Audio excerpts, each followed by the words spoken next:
केरल कांग्रेस द्वारा social media पर BD और बिहार को लेकर किए पोस्ट पर केंद्रीय मंत्री गिरिराज सिंह ने कहा कि मैं कांग्रेस, तेजस्वी यादव और लालू यादव से पूछना चाहता हूं कि वो बिहार को कितना अपमानित करवाएंगे। SIR के मौके पर स्टालिन से अपमानित करवाया, बिहार के DNA पर सवाल उठाने वाले रेवंत रेड्डी को बुलाया और अब कश्मीर में आपने क्या करवाया है। सम्राट अशोक की अस्मिता केवल यूपी और बिहार तक सीमित नहीं है, बल्कि पूरे देश की आन बान शान है। अगर देश राहुल गांधी की बातों पर चलेगा तो वह बर्बाद हो जाएगा। देखिए, मैं जानना चाहता हूं राहुल गांधी और तेजस्वी यादव से, लालू यादव से, कि लालू यादव जी बिहार को कितनी गालियां दिलवाओगे।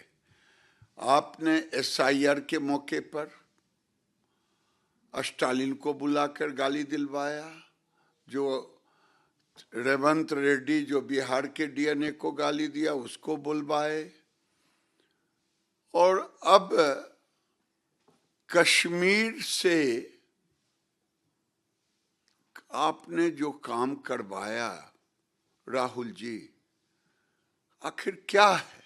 कश्मीर में आपकी और फारूक अब्दुल्ला की सरकार है, और भारत का जो अशोक स्तंभ है, केवल सम्राट अशोक बिहार की अस्मिता के साथ तो थे ही, लेकिन वो देश के आन मान शान है अशोक स्तंभ।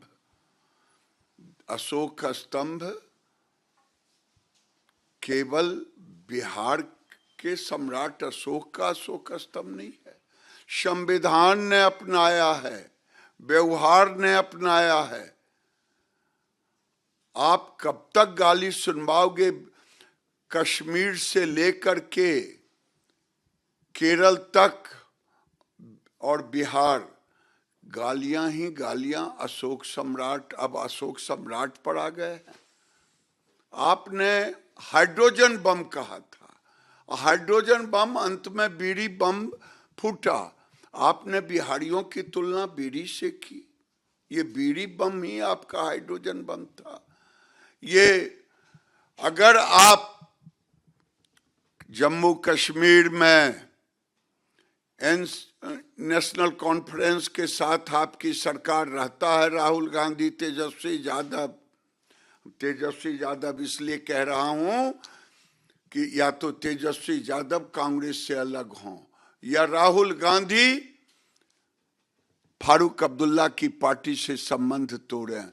नहीं तो बताएं कि सम्राट अशोक की गाली सिर्फ नहीं है, सिर्फ बिहार की गाली नहीं है, बल्कि देश के संविधान की गाली है, देश के स्तंभ की गाली है, देश के पहचान की गाली है, बाबा साहेब अंबेडकर को गाली है। ये गाली देते देते आप प्रधानमंत्री की मां बहन को गाली दिया, और अब तो अशोक सम्राट पर आ गए, अशोक सम्राट की अस्मिता पर आ गए। अशोक सम्राट भारत केवल बिहार के नहीं, केवल यूपी के नहीं, पूरे देश का आन बान शान है। ये तो मजाक की बात हो गई। राहुल गांधी के कहने पर देश चलेगा तो देश का तो भंटाधार हो जाएगा। राहुल गांधी तो विदेश में जाके देश को गाली देते हैं। ये गरीबों के प्रति, मध्यम वर्गीय के प्रति, देश के प्रति नरेंद्र मोदी की सोच है, इमोशन है। जिन्होंने 27 करोड़ गरीबों को गरीबी रेखा से ऊपर उठाया, अब वो GST में सरलता करके, कम करके, दुर्गा पूजा और दीपावली के अवसर पर माँ लक्ष्मी से प्रार्थना की कि गरीबों के घर में उत्सव ठीक से मने, और इसीलिए उन्होंने लागू की है। ऐसे मौके हर साल आते रहें, नरेंद्र मोदी देते रहेंगे।